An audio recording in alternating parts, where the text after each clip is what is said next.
Hey everyone, it's Selwen here, bringing you the complete-ish overview of the Fury Warrior.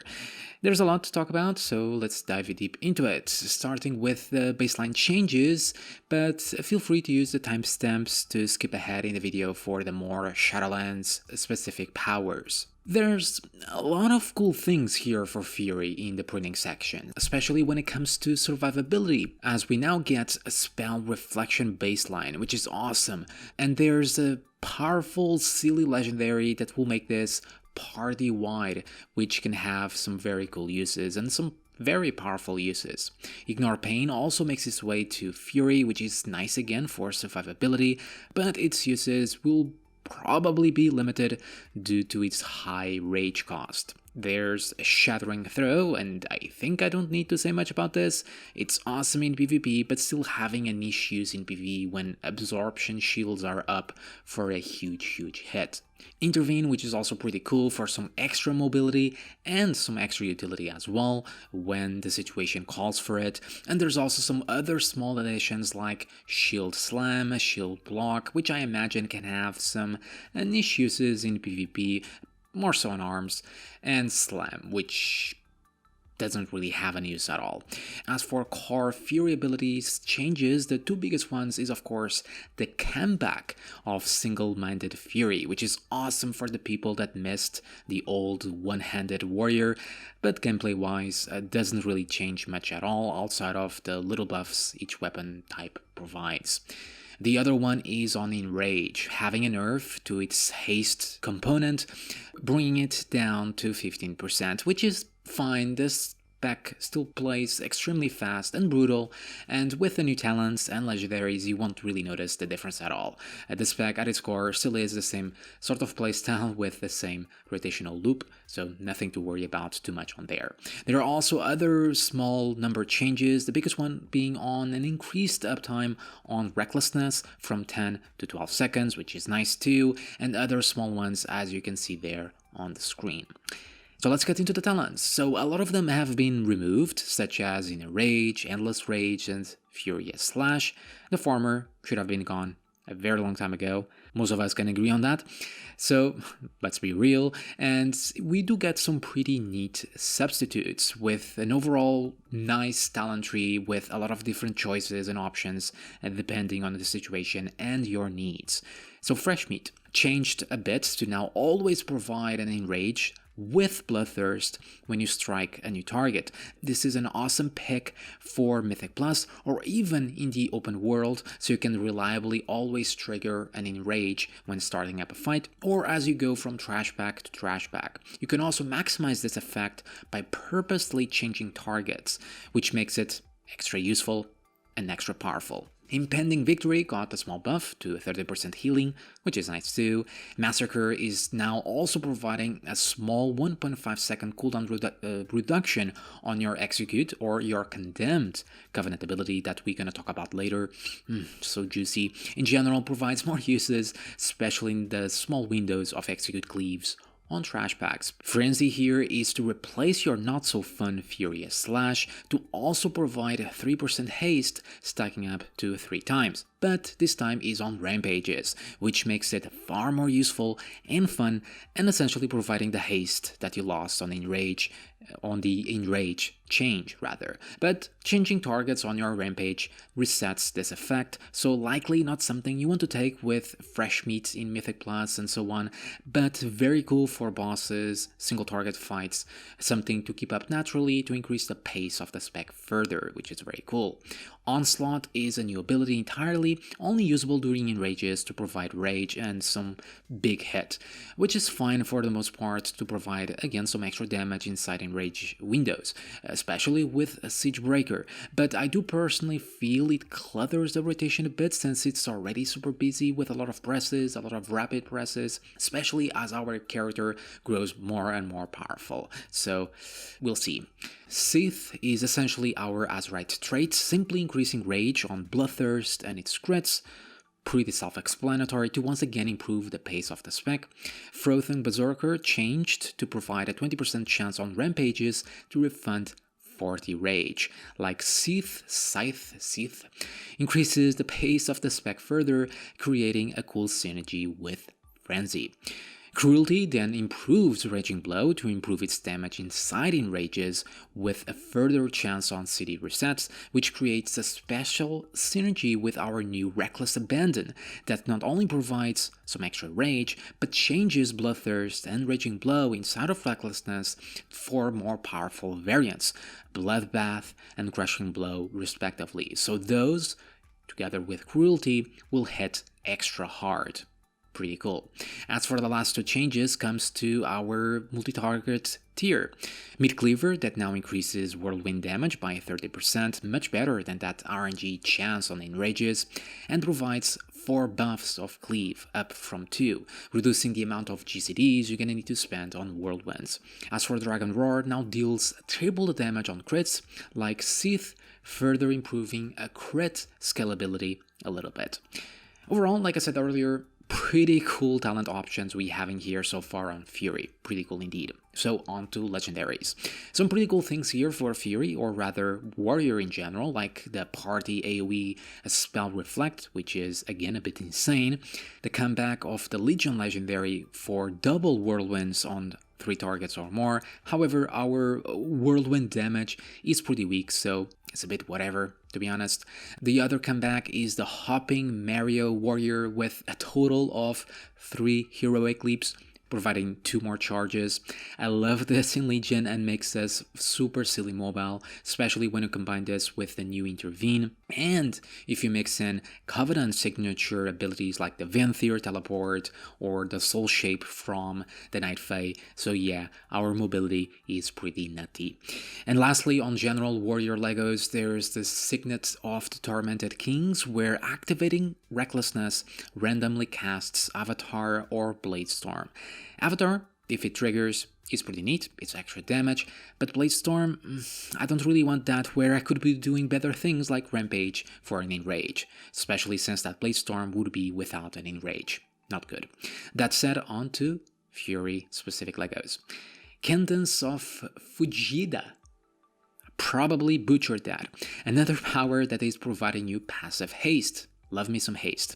Now through your Bloodthirsts, 2% stacking up to 4 times.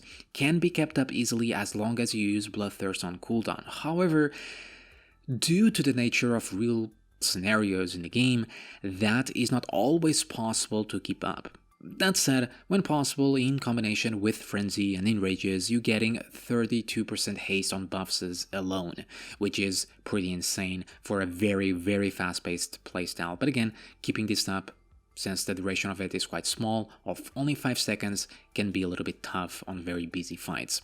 As for Deathmaker, is allowing your rampages to have a 25% chance to apply Siege Breaker, which is pretty cool, and as your gear scales and more rampages come in, the more of this likely gonna proc. Plus on Rampage Cleaves.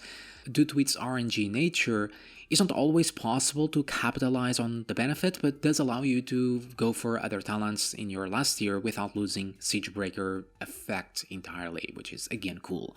Similarly to Deathmaker, Reckless Defense Legendary is making Rampage crits reduce the cooldown of Recklessness for 3 seconds, which is nice synergy with the new Reckless Abandon, or to double dip with Anger Management for more cooldown uses.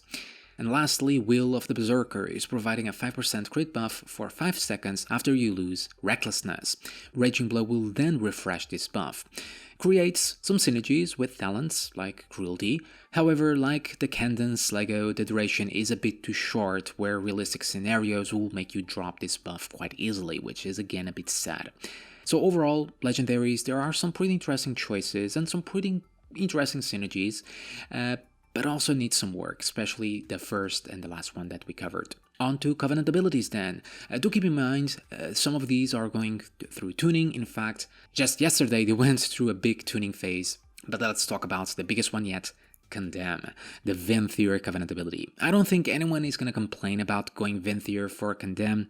As a warrior, it's a pretty awesome ability, replacing Execute for a more powerful, cooler ability that ignores armor as it deals shadow damage. That can also be usable during the first 20% of HP of an enemy and also provide a small debuff to soak damage.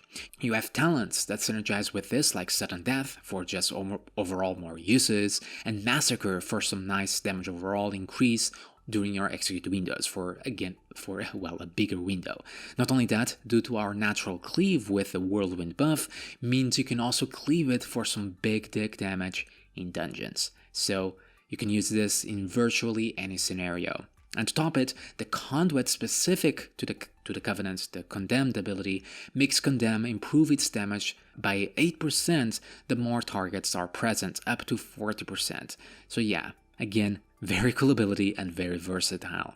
As for the Night Fake Covenant ability, Ancient Aftershock is providing an AoE-like ability, much like Shockwave, hitting up to 5 targets, stunning them for 1.5 seconds, and previously this used to leave a dot granting rage. However, it is now ground-based, where it will still give you rage, more than double in fact, 16 rage per target over 6 seconds, and like the Shaman Earthquake, it knockdowns targets every 3 seconds over 12 seconds, stunning them for 0.5 seconds, not triggering diminishing returns. Remember, numbers may still be tuned.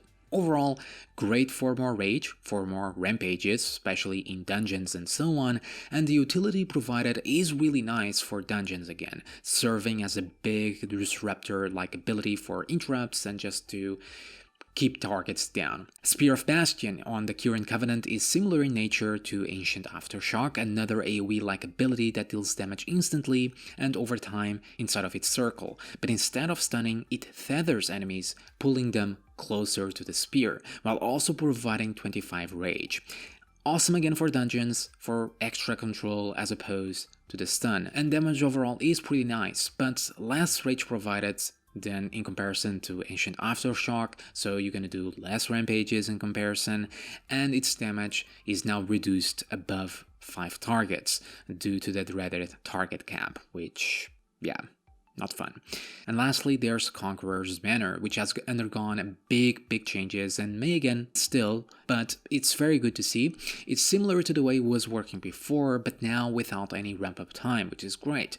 Planting a banner on the ground, increasing your HP by 20% and crit by 10% to you and your 2 closest allies. So some nice utility there as a buff. And as you spend 20 rage or you kill enemies, you're gonna gain glory, granting 1% extra crit, stacking up to 30% for 30 seconds, separate to the banner buff itself, meaning you can have it for almost 1 minute when you reach max stacks and after the banner goes down, which is much more enticing version than the previous one that's just increased attack speed by 50%. So we'll see when the tuning is all done and the numbers are set in stone, but in terms of gameplay it feels much better than before, so yeah, thumbs up on that. Also, you can have a banner on your back now, which is completely cosmetic, which is pretty cool too. So yeah, let's finish it up with Conduits and Soulbinds and see what they provide here for Fury in our little trees here and our little library. Not really touching Soulbinds since there's so many different combinations, so let's just take a look at Fury DPS Conduits instead, as they are a bit more deterministic. So, Depths of Insanity is making our recklessness last 20% longer or more depending on the conduit item level, a nice synergy with its respective talents for more powerful city windows, which is cool enough. Vicious Contempt is simply increasing bloodthirst damage during execute-like windows. There are some synergies with talents and legendaries, but not much to say about it besides hey, more extra damage. And Hack and Slash. Rampages have a 10% chance to refund Raging Blows, which again, like Vicious Contempt, has some synergies in talents for more powerful Raging Blows like Cruelty, though I also noticed that sometimes this may lead to some munching on Raging Blow charges, especially on openers, so there's that, but overall it's fine. There's still one DPS conduit left for Fury, which is not yet in the game, which is sad, but I'll leave down below in the comments so you know what that one is. As for the other type of conduits, like our finesse, endurance ones, so utility and survivability ones, we have some pretty cool improvements to our self-healing capabilities, or a slightly more powerful fear with intimidating shout, or a more powerful rallying cry, as you can see there on the screen. Nothing too big, just little helpful things, and nothing that changes gameplay, but useful on their own right, especially if you focus on them with different soul binds if you want to go for full survivability or to provide more utility. So, overall Fury is still playing great, personally, and with some really great potential down the line. Talents are pretty great, not perfect, there's no perfect trees, but you have a lot of interesting choices to make. Legendaries, again, not perfect, but some interesting choices to make there as well. And Covenant abilities, in fact, are also, right now, they all feel pretty decent. Obviously, you do have Condemn, which a lot of warriors are gonna go, but all the other three have places, they have their uses, which is, again, nice to see.